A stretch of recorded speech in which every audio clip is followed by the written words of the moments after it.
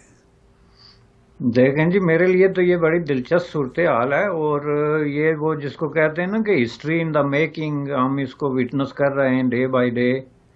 From 5 اگست 2019، اور اس میں بہت سارے جو ہے نا کیریکٹرز ہمارے سامنے آ رہے ہیں بار بار، جو ہے وہ ان کا جو کردار ہے وہ کس طریقے سے ننگے ہو کے سامنے آ رہے ہیں، جس میں کہ مختلف انکلوڈنگ پاکستان ہو گیا یا state of Jammu and Kashmir کی جو لیڈرشپ ہے، former state of Jammu and Kashmir کی، یا بھارت کی جو لیڈرشپ ہے، سب کا کیا کیا کردار ہے، وہ اپنی بات کو کس حد تک جو ہے وہ اہمیت دیتے ہیں, اپنی بات کی خود کتنی رسپیکٹ کرتے ہیں, یہ ساری چیزیں جو ہیں وہ کلیئر ہو رہی ہیں. تو سب سے بڑی بات جو سامنے آ رہی ہے وہ ایک تو میں آپ کو بتا دوں کہ اس سارے قصے میں جو سب سے زیادہ چیز غائب ہوئی ہے اور جس کو نقصان پہنچا ہے وہ former state of Jammu and Kashmir کے جو لیڈرشپ ہے, مین سٹریم جس کو ہم کہتے تھے, آج بھی کہا جاتا ہے, ان کی کریڈیبلٹی. یعنی سب سے زیادہ اگر کوئی چیز آپ سمجھ لیں نا کہ اس پورے قصے میں کہیں ضائع ہو گئی, ڈس اپیئر ہو گئی یا اس کو دھچکا لگا, تو وہ ان لوگوں کی کریڈیبلٹی ہے جو کہ زیرو سے بھی بہت نیچے چلی گئی. یعنی جس طریقے سے انہوں نے اپنی نااہلی اور اپنی ڈبل سپیک اور اپنے تضادات اور بلکہ اپنی انہی کی زبان میں اپنی منافقت کو جس طریقے سے انہوں نے ایکسپوز کیا, اس کا میں سمجھتا ہوں کہ پوری ہسٹری میں, آپ کشمیر کی ہسٹری میں اس کی کوئی مثال جو ہے وہ نہیں دیکھ سکتے. آپ یہ دیکھیں 5 اگست 2019 کو جب یہ واقعہ ہوا تو اس کا جو ری ایکشن انہوں نے دیا تھا, اس کے بعد جو ان کے ساتھ ہوا, جو ان کو اریسٹ کیا گیا یا ان کے جو بھی نظر بند کیا گیا, جب محدود کیا گیا, تو اس دوران بھی وہ جو کچھ مسلسل کہتے رہے اور اس سے باہر آنے کے بعد بھی جو مسلسل جو چیز وہ دہراتے تھے سب سے زیادہ ہے ایک ہی زبان میں, وہ یہ تھی کہ جی جب تک مودی صاحب اپنا ڈیسیجن واپس نہیں لیتے, 370 اور 35 بحال نہیں ہوتا, state of Jammu and Kashmir کا اسٹیٹس جو ہے وہ ریسٹور نہیں ہوتا ایز اے اسٹیٹ, ہم کوئی بات نہیں کریں گے. ایک دوسرا یہ ہے کہ ہم کسی قسم کے الیکشن میں حصہ نہیں لیں گے. اب ان دونوں باتوں کو اگر آپ دیکھ لیں تو آپ یہ دیکھیں, جہاں تک الیکشن کی بات تھی تو وہ تو بہت کلیئر ہو گیا کہ جب وہاں پہ وہ لوکل بلدیاتی انتخابات ہوئے تو وہاں پہ اب ان کے دعوے ہیں کہ سب سے زیادہ سیٹیں جی وہ نیشنل کانفرنس نے لی ہیں, حالانکہ وہ غیر جماعتی انتخابات تھے, ظاہر ہے جماعتی بنیادوں پہ نہیں ہو رہے تھے, لیکن اب وہ جب بیٹھ کے تو سیٹیں گن رہے ہیں تو اس میں سب سے زیادہ نیشنل کانفرنس نے, دوسرے نمبر پہ پی ڈی پی نے, اور یہ بات بالکل واضح ہو گئی کہ اس میں انہوں نے 100% توانائی کے ساتھ اور پورے وسائل کے ساتھ اور پوری قوت کے ساتھ ان انتخابات میں حصہ لیا, اور باہر لوگوں کو بتاتے رہے کہ ہم ان انتخابات کے بالکل خلاف ہیں اور ہم جب تک یہ یونین ٹیریٹوری کا سٹیٹس ہے اس وقت تک ہم کسی قسم کی پولیٹیکل ایکٹیویٹی میں حصہ لینے کے لیے تیار نہیں. اور اس کے بعد وہ ان انتخابات کے بعد انہوں نے دوسرا جو بہت بڑا سٹیپ لیا, وہ انہوں نے بی جے پی کی گورنمنٹ کے ساتھ جو ہے وہ نیگوسیشن شروع کر دی, جبکہ سب سے زیادہ انہوں نے شور یہ ڈالا کہ جی کسی بھی طریقے سے ہم کسی طرح کی گفتگو کے لیے تیار نہیں ہیں جب تک کہ یہ جو ہے ڈیسیجن ریورس نہیں ہوتا. اب یہ جو چیز تھی, آپ مجھے یہ بتائیں کہ اگر وہ عوام کو بتا دیتے کہ ہم آپ کے حقوق کے تحفظ کے لیے, آپ کی ریاست کی بحالی کے لیے, یا جو ڈیسیجن ہوئے ہیں ہم سمجھتے ہیں کہ آپ کے مفادات سے متصادم ہیں, ان کے خاتمے کے لیے ہم مرکز سے بات کر رہے ہیں, مودی صاحب سے بات کر رہے ہیں, یا بیک چینل ہماری نیگوسیشن جاری ہے, تو اس میں کیا بری بات تھی؟ کیا عوام ان کو رد کر دیتے؟ لیکن یہ چونکہ ان کا ایک کریکٹر ڈیولپ ہو گیا ہے کہ عوام کو کسی صورت میں اعتماد میں نہ لو, حالانکہ یہ اگر عوام کو بتا دیتے ہم یہ کر رہے ہیں تو عوام ان کے ساتھ زیادہ گرمجوشی سے ہوتے, چونکہ عوام کو ان کی بے بسی اور لاچارگی اور ان کی حالت زار پہ ترس آ رہا تھا, بجائے اس کے کہ لیڈروں کو عوام پہ ترس آئے, عوام کو ان پہ ترس آ رہا تھا کہ یہ ہمارے لیڈر کہ دیکھو کس طریقے سے بھاگ رہے ہیں ایک کونے سے دوسرے میں اور دوسرے میں اور پتہ ہی نہیں ہو کیا رہا ہے اور کر کیا رہے ہیں. اس کے نتیجے میں انہوں نے نیگوشیٹ کیا. جی یہ جو عمر عبداللہ صاحب کہتے ہیں کہ میں ڈاکٹر کو ملنے دلی میں گیا تھا, دوسرا کہتا ہے میں اس کو ملنے وہاں گیا تھا, یہ سب ان کی نیگوشیشن ہو رہی تھی جس کو اب انہوں نے ایکسپٹ کیا کہ ہماری, اور جس کو آپ کے نظر آ گیا. اب یہ تو وہ نہیں ہے نا ایوب خان کا ماشاء اللہ کہ اس نے اعلان کیا تھا کہ یہ لیڈر کیا بیچتے ہیں, میں جس وقت چاہوں گا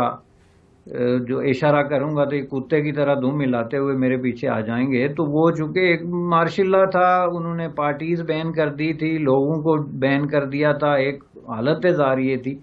اب آپ دیکھیں اس سے یہ کتنی ایک مختلف ہے کہ اچانک مودی صاحب نے میٹنگ بلائی تو ان کے کان کھڑے ہو گئے اور ایک دم انہوں نے سب نے مل کے تو ہاں کر دی کہ ہم آ رہے ہیں. کین یو بلیو دیٹ اور anybody else can believe that کہ یہ انہوں نے راتوں رات ڈیسیجن کر لیا؟ آبویسلی ساری نیگوشیشن میں یہ شامل تھے, یہ میٹنگ ارینجڈ تھی. اس سے پہلے انہوں نے نیگوشیٹ کر کے اپنے سارے پتے ٹیبل پہ پھینک دیے مودی صاحب کے سامنے کہ جناب یہ چیزیں ہیں, آپ خدا کے لیے ہمیں ریاست واپس کر دیں تو ہم جو ہے بالکل آپ کی ہر بات ماننے کے لیے تیار ہیں. ریاست جو ہے وہ بی جے پی کے لیے یا پرائم منسٹر کے لیے اس لیے کوئی بڑی چیز نہیں کہ انہوں نے پہلے ہی اعلان کر دیا تھا. جس دن پارلیمنٹ میں یہ بل پاس ہوا تھا اسی دن انہوں نے اعلان کر دیا تھا کہ ہم سچویشن کو ایسس کرتے ہیں, جو ہی حالات ہمارے کنٹرول میں آئیں گے ہم جو ہے وہ ریاست بحال کر دیں گے. یہ کوئی ان کے لیے ایسی چیز نہیں تھی کہ وہ اس سے کوئی ان کے لیے پرابلم ہوتا ان کا مطالبہ ماننے پہ.